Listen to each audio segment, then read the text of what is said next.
My name's Adele Onyango and welcome to another episode of Legally Clueless. No, seriously, I have no clue what I'm doing, but I'm pretty sure I'm not the only one.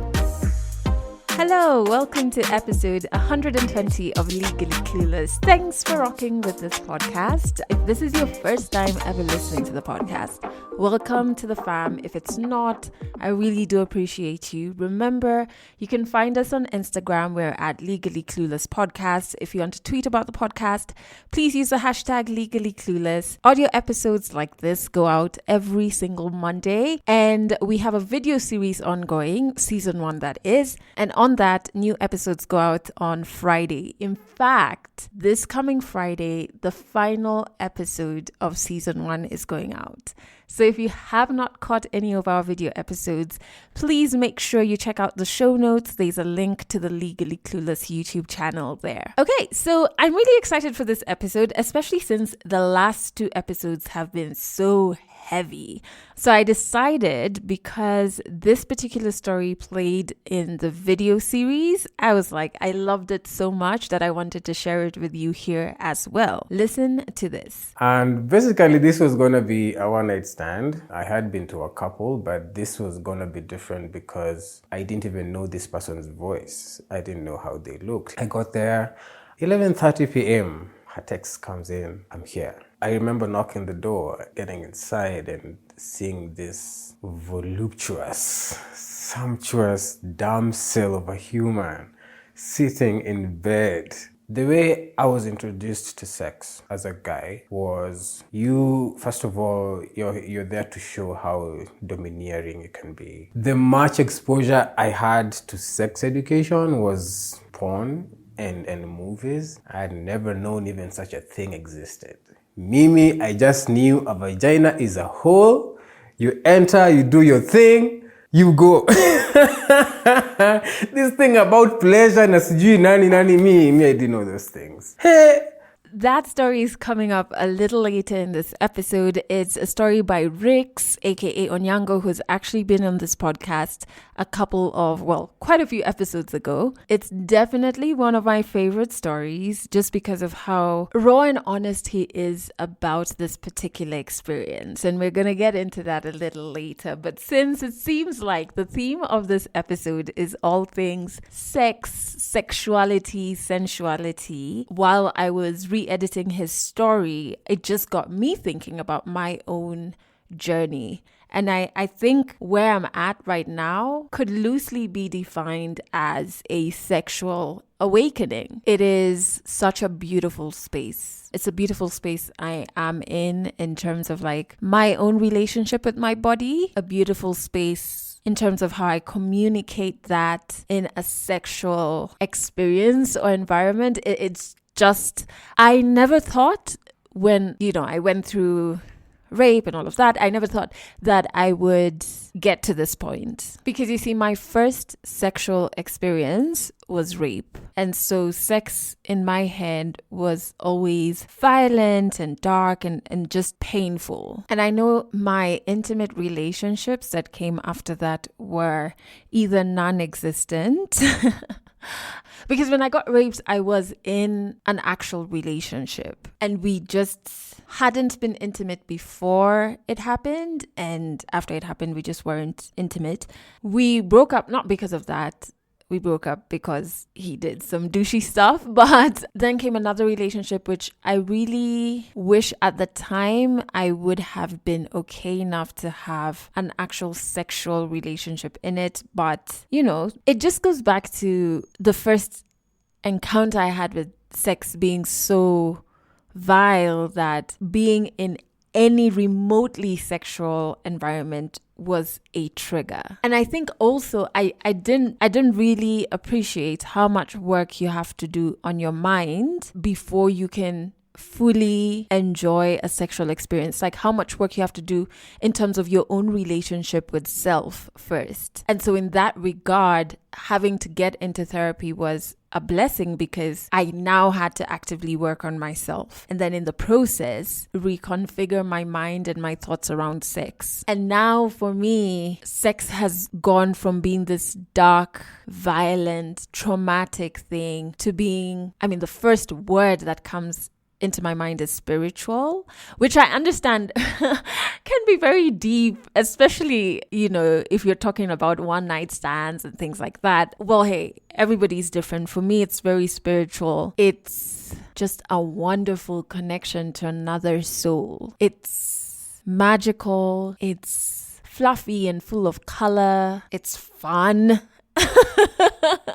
It's so much fun, and I just sometimes catch myself and it's shocking to me because I really didn't think I would get here. I really didn't think I would celebrate myself as a sexual being and even enjoy sex. I think one thing about the space I'm at is I'm understanding that I'm made up of very many women, and I hope this speaks to you if you identify as a woman, because I sometimes feel like we've been socialized in a way that we can only be one thing. So if you are corporate woman in the boardroom, blah, blah, blah, there's a way you have to be in the things that you can't talk about, right? If you're this type of woman, you can't listen to this type of music or you can't be seen at these types of places. There's one way you have to be as a woman. And I've just realized that I'm made up of so many women and they're all so valid. And the space I'm at, I'm really understanding that there's nothing wrong with letting the sensual and the sexy woman in me thrive. Like, she's pretty cool.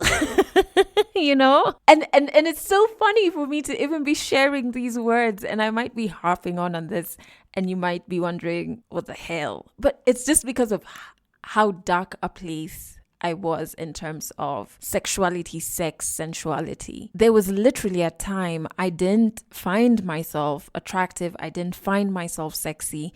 And even before you have a sexual relationship with someone or a sexual experience with someone, there's so much work that goes on in your mind. Like, it's going to be hard for you to enjoy it if you don't even find yourself attractive and you don't even find yourself sexy, or you're scared of exploring your own body. But now, the place that I'm at, I'm just like, oh my goodness, I am sex on legs, like and it's so glorious, and it's such a again, I don't have another, it's colorful. It's such a colorful space. It's a space where I'm learning so much more about myself. I'm learning that there's no need to conform when it comes to your sexual experiences and your sensuality and your sexuality. I'm learning how deep sexual experiences are. And sometimes I think back to my 20s and I'm just like, oh my God, I was such a fool. Like when we try and cage sexual experiences, or we derive our value from our sexual experiences, or we think a sexual experience is like that, all that matters is the climax, and that's what we're working towards, and we're not really present in the motions of things. Oh my goodness, I think I could talk about this forever because of, again, I never thought I would be here. And I just share all this because I know for whatever reason, maybe it's not sexual trauma you've been through. Maybe it's just we come from a society that just doesn't talk about sex. And so you're trying to piece together that side of your life right now. I'm just sharing this to show that it's possible to get to a point where you let the sensual and the sexual being in you thrive, and you acknowledge that there's nothing wrong with that. There's nothing wrong with enjoying sexual experiences, in articulating what you like and what you don't like, in experimenting, because that's also how you find out what you like and what you don't like, right? And then for women, just let all the women that make up who you are thrive. There's no one way for you to be. Okay. Enough about sex for all of 2 minutes because we're about to jump into Rick's story. That's all about an amazing one night stand he had. But I really want to share the song of the week. I have so many songs of the week. It was so difficult for me to pick one. Like even now I'm like second guessing the one I've picked, but it's okay. We have more episodes for me to share more music with you, right? So this one is from, again, one of my favorite artists who's actually pregnant. I'm so excited for her. I'm talking about Mereba. I've shared her music before on this podcast, but this is off of her new EP, and the name of the song is A. It's spelled A-Y-E. I just really love this song. I feel it's like one of those chants you listen to when you sing along to every morning, especially when you have to go and interact with humans who can be exhausting. It's a nice song. Please check it out. I've put a link to it in the show notes. It's called A by Mereba. Okay, back to sex. This is a wonderful story that actually featured on the Legally Clueless video series. And as soon as I heard it, while we were shooting it and everything, I knew that I had to play it on the audio episodes. I was just trying to figure out when. Just because I just loved how fun it was, but also so insightful. It was interesting to understand sex from a male perspective and to understand it from a one-night stand, and to know one-night stands can actually be so impactful in your life. You know what I'm saying? I can't wait for you to listen to this story. So it's by Rick's, and I really hope you enjoy it. 100 African stories on Legally Clueless. Stories from Africa. So it's 2014. I am, I think, 26 years old, thereabout. And I used to write a lot of erotic poems. And I mean, by those days, like Facebook groups were really active. So we had this group called Kenyan Poets Lounge, where we'd post all kinds of poems almost every day. So those days, I was a little bit happy with my writing. And I'd explore with eroticism, you know, in my creativity. So one day I post a very nice poem that tickled some people's fancies. And there's a woman who read it and DM'd me after that. And she was like, your writing is very interesting. I wonder what it would be like to experience you physically. And I was like, yes. So what I did, I just went straight to the point. Where are you on Saturday? Straight up. And we never called each other. We were texting all the time. And she actually made that specific. She said, don't call me. Let's keep texting. You know, we texted about everything. And what she'd tell me is, and I used to get this a lot from older women, that I reasoned like somebody who was really older than my age, even my texting, because a lot of people my age that time were into shorthand texting and a lot. And I mean, being a writer, I love words, so it was interesting. So we chatted about stuff like everything, relationships, religion, God, work, men, everything. And when the day approached, she told me that I should look for a place that is 45 minutes approximately, like radius from town. So that would be what? Thika, Athi River, Kitengela, wherever I could play around with location.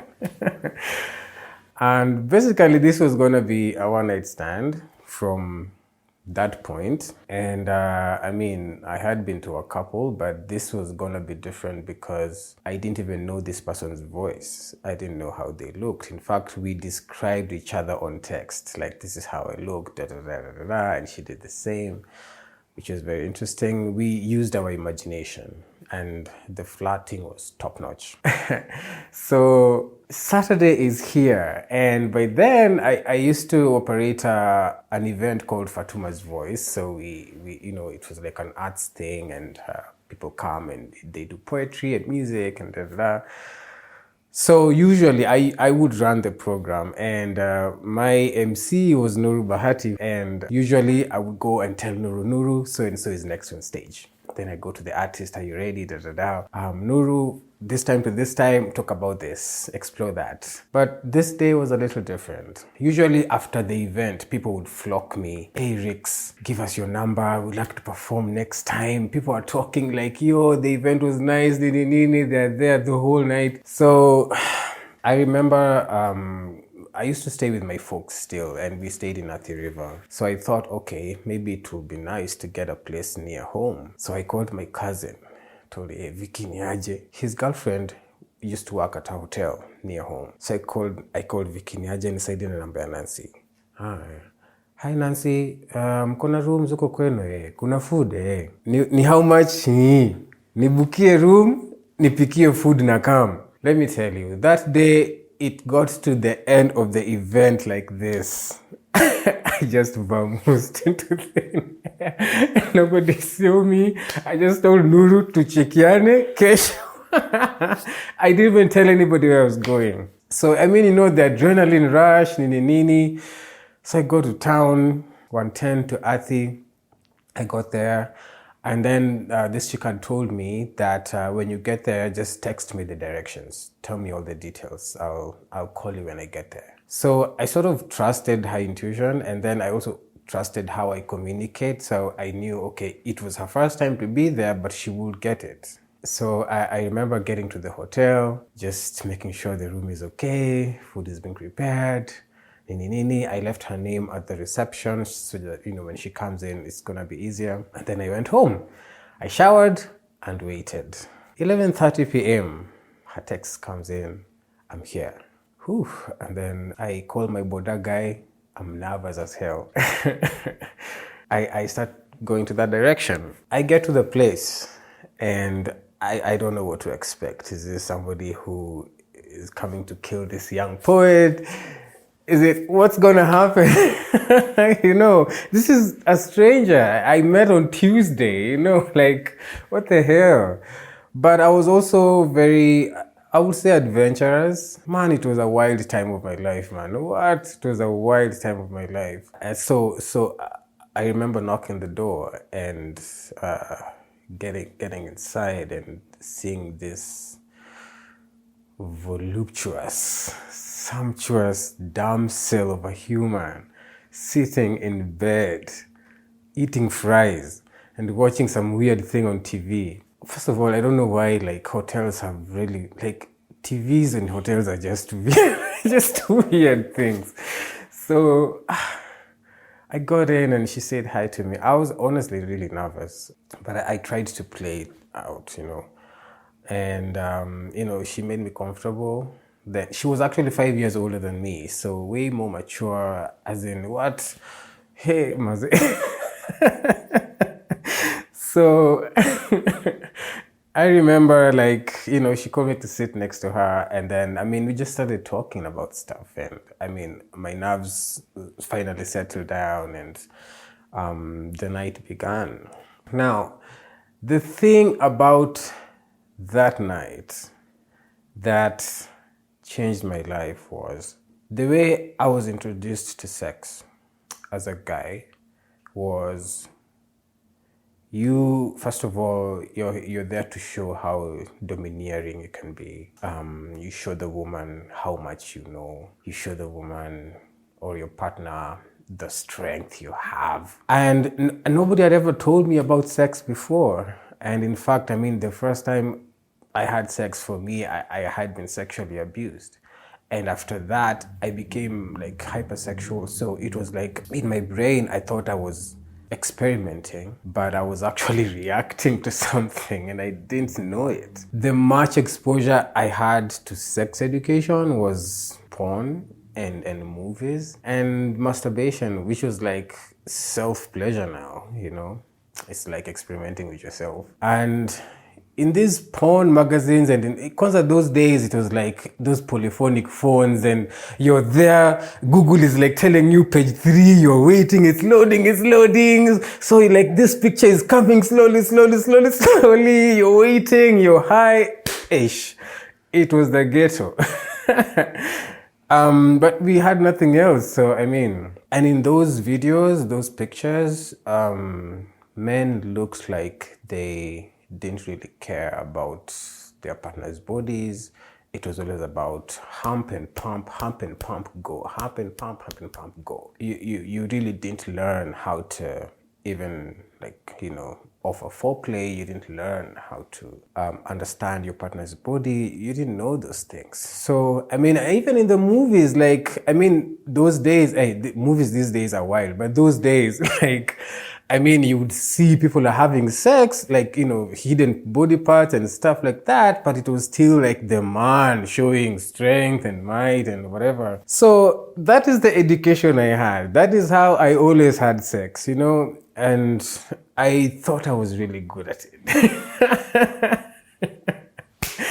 You come with the knowledge you have and you think, when do you say? So the sex began. I can't remember the time. Maybe it was around 1 a.m. because we had talked and talked and talked and talked. She was beautiful. We can call her Jerry. And Jerry had been hurt by her experiences with men a lot. And I just remember her saying that she doesn't trust men at all. And actually, she used to wonder how, she wondered how kind I was, because she had given up with us guys. Like, you guys know, So, when she came across my poem, she was really curious, like, where is this guy from? And is this real? Is this writing? Can it be actualized? Yeah, and I think I was a better writer than I was a sex partner. But when you're writing, that's not what you think, So, man, this was wild, man. So, when the deed began, I went to my usual manual. You work with the tools you have, and I was there in a hurry, and then she was like, "Hey, hold up. My body is here for you the whole night. Like, haraka ni ya nini?" Unajua. She slowed me down. She told me, we don't have to be in a hurry. You're here and I'm here. So take your time. And then she took my finger and took me through a tour of her body. These were new things to me, extremely new. And she took me through her pleasure points. Okay, this and that and that and that and that. And it was the first ever time ever in my life that I touched a woman's clitoris. I had never known even such a thing existed. Mimi, I just knew a vagina is a hole. You enter, you do your thing, you go. This thing about pleasure na sijui nani, me, I didn't know those things. Hey, so I was like, hey, okay. Kumbe, even though kunaenda, unajua. That was really new. That was really, really new. And she also touched me in a way that I had never really been touched before. Because even as boys, like, we are never really taught to know, even look ourselves, like, in the mirror, like, look at your body. Look at your body. Like, you spend so many years with this thing, but you don't even know how it operates. So, worse off even sexually, because I think we are also socialized to over-depend on women for pleasure. So, you don't know what it's like, to be touched in certain places that will really give you pleasure of that sort. So, women sort of have to learn their way around our bodies because we don't know how to communicate where this feels good and that feels good and all that. Hey, so my body really felt alive, like, where am I? And at that time, my brain is just running havoc because so many things are happening at the same time. I'm being taught new stuff, and I actually really feel like an adult, like really an adult, like, hey, this is adult stuff. Me, it's the music, and yet they were very simple things, very, very simple things. Yeah, and that night, I remember her asking me if I had ever fallen in love. And the only story I had of me having loved somebody was when I was 17 years old. And it was a girl whom I thought I'd go on to marry. We all have those dreams. And she actually left me to go get married to someone else at 19. When she was 19, and she left me to go get married to someone. Hey, I was hella heartbroken. And what I came to realize is, especially for boys and men, because we don't know how to navigate emotions a lot, our heartbreaks stay longer. Really, really long. Girls get heartbroken that time. They feel it, and then talk about it, cry, whatever. They move. Us guys, like I'll get through this. But the thing is still inside you. You don't know. So, I mean, I was 26. This thing happened to me when I was 17, but I was still thinking about it like that. Like, I kept looking for this girl in other women, because I was still stuck in there and I didn't know. So I told her, yeah, this happened to me when I was 17, and I don't think I've ever found love again. And she told me that, yeah, you were a child. Have you ever fallen in love with an adult?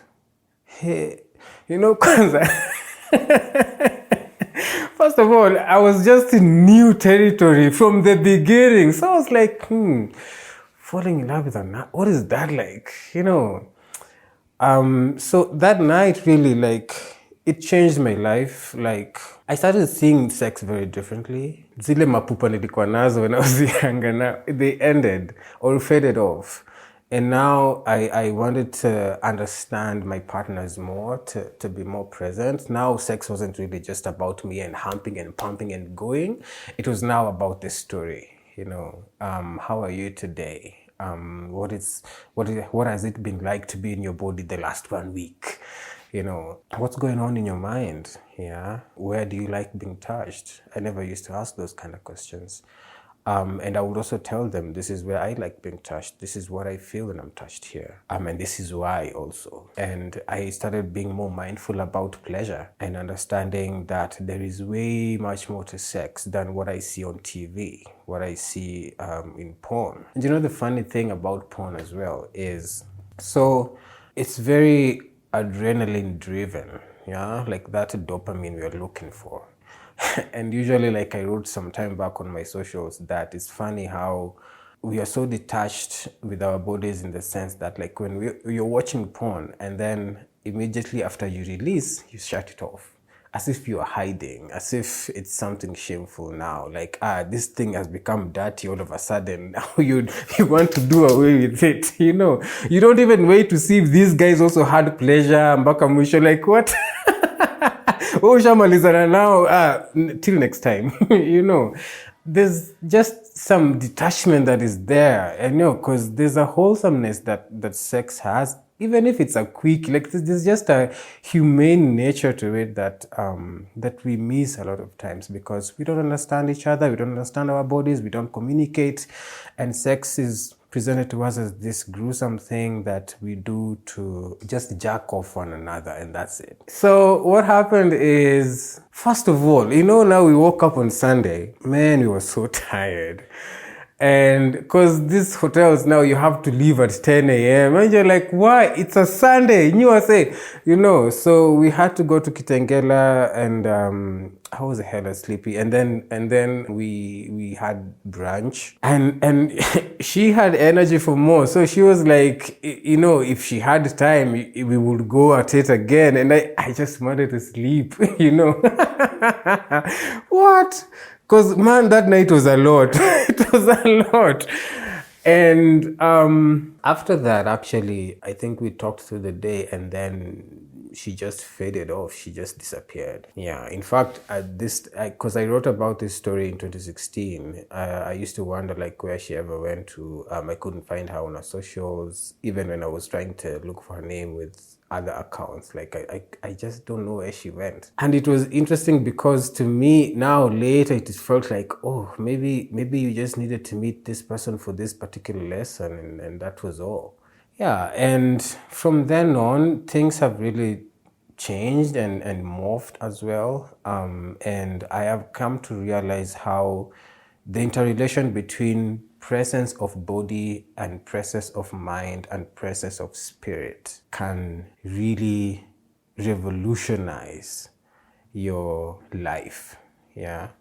So I think through the quality of my sex the same way I think through the quality of what I feed my mind with, the same way I think of the quality of the food I take, the quality of the energy around me, people around me, the work I'm doing, and everything. Because all of those things are connected. And seeing that in the world I live in, it's almost like your sexual life is different from who you are. It has to be different. This thing you do in hiding, and then who you are during the day is somebody else or different. Why? I want to be me everywhere. I want you to meet these Ricks in bed and meet these Ricks with the same sex appeal in a studio and the same Ricks in the street. Like, this is just me. Why do I have to compartmentalize myself to fit different places? I mean, we are all complex human beings in different ways. So what I really appreciated about that night and about the lady is she taught me how to slow down, yeah, and to be more present in the moment, to enjoy something, to enjoy my partner's body, to enjoy my body as well, and not just have sex as if it was some ball I was kicking, have sex as if it's actually tea that I'm enjoying. Catch more African stories in the next episode of Legally Clueless. I hope you enjoyed that story by Rix. I really did. It is also on our video series, so you can head over there. That is to our Legally Clueless YouTube channel in case you haven't watched this particular episode. First, Rix is really one of my favorite people. He just has such a way with words. And he's so honest about his experiences and so insightful and just so dedicated to pushing for healing for African men. He also works so hard to just ensure women are safe. He really does a lot of activism around ending rape and ending sexual violence, really. So he's an awesome person. And this story, I remember when we were recording it, he started off by telling me, you will not expect the story I'm about to tell you. And that it was one that he's told only once before. So I was so intrigued and definitely not disappointed at all when he told this story. I thought it was so insightful when he talked about how men are over dependent on women for pleasure. That was very interesting. I also liked that he talked about hypersexuality.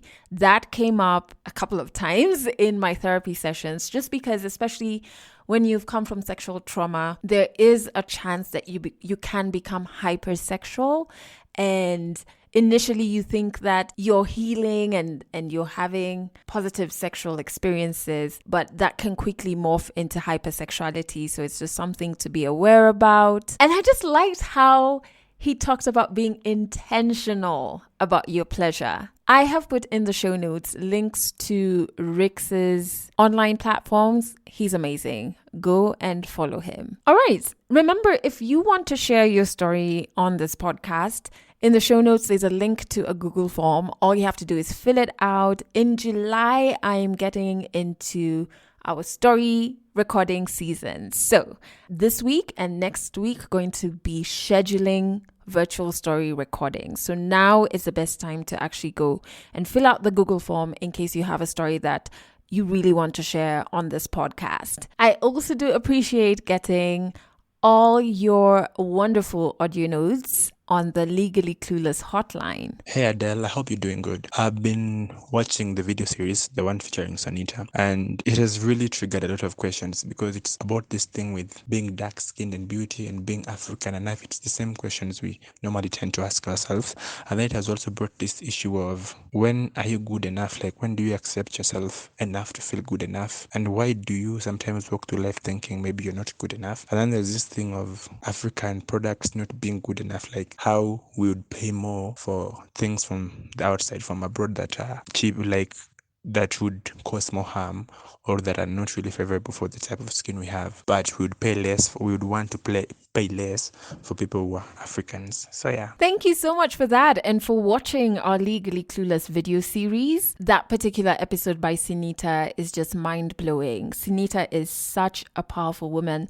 I get so inspired by her drive to push for all things African, to be proud about the dark skin that you're in. She really is so vocal on colorism and does the work in like educating people and showing you certain things that we've normalized that are not normal. So yeah, if you've not watched that episode, make sure you go and watch it. It is fantastic. Actually, all the episodes on the Legally Clueless video series. We are just about to wrap season 1 of the video series. The final episode goes out this coming Friday, which is the 2nd of July. And then stay tuned because on the 5th of July, we have a super massive, huge, exciting announcement to make about Legally Clueless. I'm trying to hold my tongue so that I don't give it away, but it's something that I've always wanted to do around the podcast. So 5th of July, a huge announcement will be coming both on the audio episode and on our Legally Clueless YouTube channel. So make sure you go to our YouTube channel, subscribe, turn on notifications because it's an announcement that you do not want to miss out on. And finally, this podcast plays on Trace Radio here in Kenya. So head over to traceradio.co.ke for a list of frequencies that you can catch the radio station on when in Kenya. You can catch Legally Clueless there every Monday and Wednesday at 12 noon and 7 p.m. Kenyan time, and every Friday at 12 noon. Thank you so much for listening to this episode to the very end. As you can tell, definitely in a much better space than when I recorded episode 118. And I am, as usual, sending you so much grace and so much peace and so much gratitude for you being part of this tribe. That's it for this episode of Legally Clueless. You can share this podcast with your friends. You can keep it for yourself. I'm not judging. Just make sure you're here next week for the next episode.